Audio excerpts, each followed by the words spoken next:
So ever since the concept of a smartwatch came into existence, many companies have taken swings at putting together devices that would fill this relatively unexpected need. And if I'm going to be completely honest, the only company that has successfully gotten a proven product onto market is Apple. Love it or hate it, the Apple Watch does have a dominant market share when it comes to wearables. And that's pretty impressive because an Apple Watch basically requires that you have an iPhone to take advantage of most of its features, which ultimately begs the question, who's servicing the need for the much larger Android population? And the answer is no one really, which is why I think there was so much hype and anticipation for the Google Pixel Watch. If anyone could hit the nail on the head when it came to a dedicated smartwatch for Android users, it has to be Google, right? Well, Google was cool enough to send me out a new Pixel Watch to check out, and I've been using it for about a week now, and it's been interesting to say the least. And the first thing that I want to go over in terms of my experience with the Pixel Watch is the form factor because it's quite different from what I'm used to. So right off the bat, Google decided to make this device look more like a traditional watch by going with a circular case, which I think does appeal to a lot of people. The pebble-like design is really well executed as it has a very clean domed display that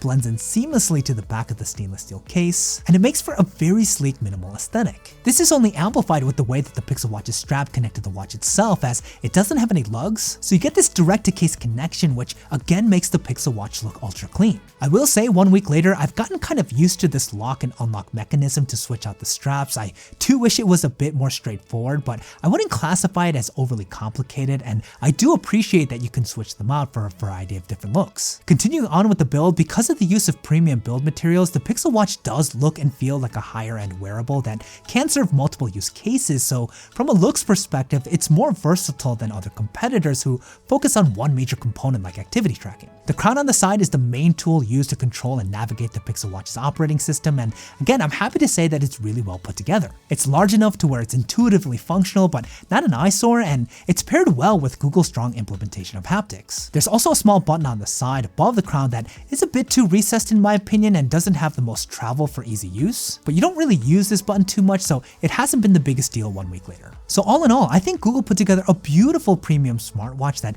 has potential to appeal to a very large swath of consumers, but there is one big thing about this watch that could also be a deal breaker, and ironically, that's its small size. The diameter on the Pixel Watch is 41mm, which isn't too uncommon in the watch world. It actually could be described as pretty standard, but because of this lugless design, it does come off smaller than it is, and it may not be something that people with larger wrists are happy with. Now, I would consider myself as having a medium to large size wrist, and I personally like the way the Pixel Watch looks. It's more low key and definitely smaller than what I'm used to, but I think it has better wearability than most smartwatches, and with the many watch faces to choose from, you can match this with virtually any outfit that you have on, which is pretty great. Now, it would have been nice to have two size offerings to be more accommodating to a wider group of folks, hopefully something Google will do in the future. But let's get into the most important area of design when it comes to the Pixel Watch, and that's its display. This is an always-on AMOLED display that can get up to 1000 nits of peak brightness, and the first thing that we have to address is the fairly large bezel on what already could be described as a pretty small space. And look, Google did a really good job masking the depth of this bezel by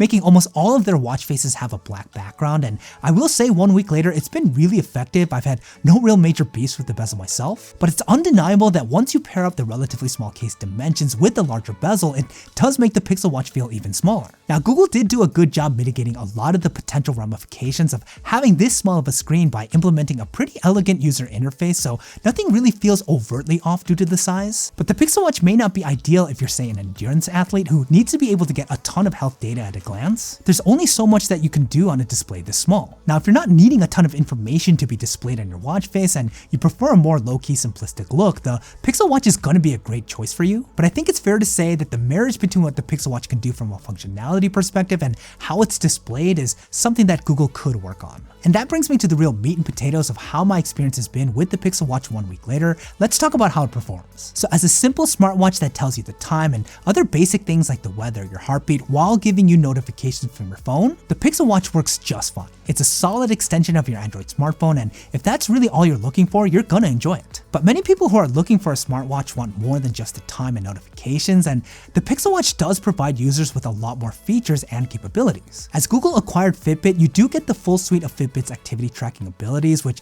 is great because it's a company that has really made a name for itself in this particular area. So you can track your steps, a variety of different workouts, even your sleep with a respectable level of accuracy. The main issue that I have with this is the weird integration between Fitbit and the rest of the Pixel Watch's operating system. If you want to track any of your activities, you need to have a Fitbit account, and even though it's a company that Google owns, it very much feels like a separate entity on the Pixel Watch. Now, I can understand the old adage, if it ain't broken, don't fix it when it comes to the Fitbit's user interface. It's always been class leading, and I'm assuming Google didn't want users who are used to it to learn something new, but it does feel disjointed from the rest of the Pixel Watch's user experience sometimes. But by far the most egregious area in my opinion is that in order to get the advanced and even some of the basic activity tracking analytics, you have to purchase a Fitbit Premium membership. Considering that this is not the case for the Apple Watch or any of Samsung's smartwatches, it's really disappointing, and it makes this whole integration of Fitbit onto the Pixel Watch kind of feel like it's bloatware. Now, if you don't have a premium membership, you do get a trial subscription, so you can get a thorough experience of what the Pixel Watch offers in terms of activity tracking, but you're essentially forced into an annual fee if you want to keep that capability going. And look, I'm not going to say that it's a ripoff because Fitbit is a good service. I've used many of their devices in the past, but at the end of the day, it feels really baity if you get my drift. And the last area of performance that we have to talk about is battery life.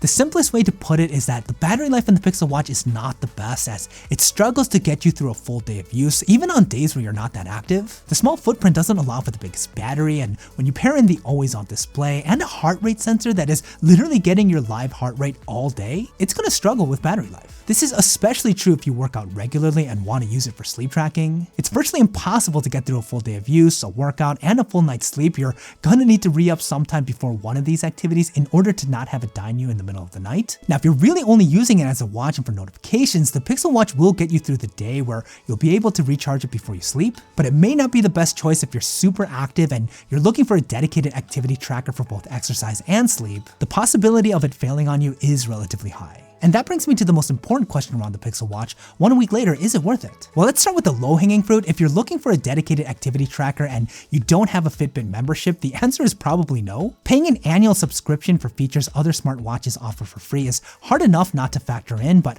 more importantly, the unstable battery life should make this a no-go for serious athletes. Number 2, if you have large wrists or you're looking for a bigger smartwatch, the Pixel Watch may be too small for you. The size may not be your cup of tea in terms of looks and functionality, but I highly recommend you test it out before jumping to this conclusion, as it can be surprisingly okay. So I think the only people that I can fully recommend this to are folks who are looking for a very well-made, clean smartwatch that does the basics really well. If you don't care about health tracking that much, or if you already have a Fitbit Premium membership, the Pixel Watch could be something that you enjoy very much. And keep in mind, I'm being really harsh on this guy, given that it is Google's first run at a very complex device. But I want to be clear, at the end of the day, I think the Pixel Watch has a lot of potential. It may not be the best option to go with now, but much like the Pixel lineup overall, I feel like it's on the right track, and I hope it's going to find its stride in the next iteration. But hey, that's just me, and I want to know what you guys think. What do you guys think about the Pixel Watch? Do you think it has what it takes to be the Apple Watch for Android, or is it not there yet? Curious to get your thoughts. Let me know what you guys are thinking in the comments down below. Okay, that's about it for this review. Don't forget to leave me a thumbs up if you guys found it useful. Again, I'd really appreciate it. Check out these other reviews if you're looking for more,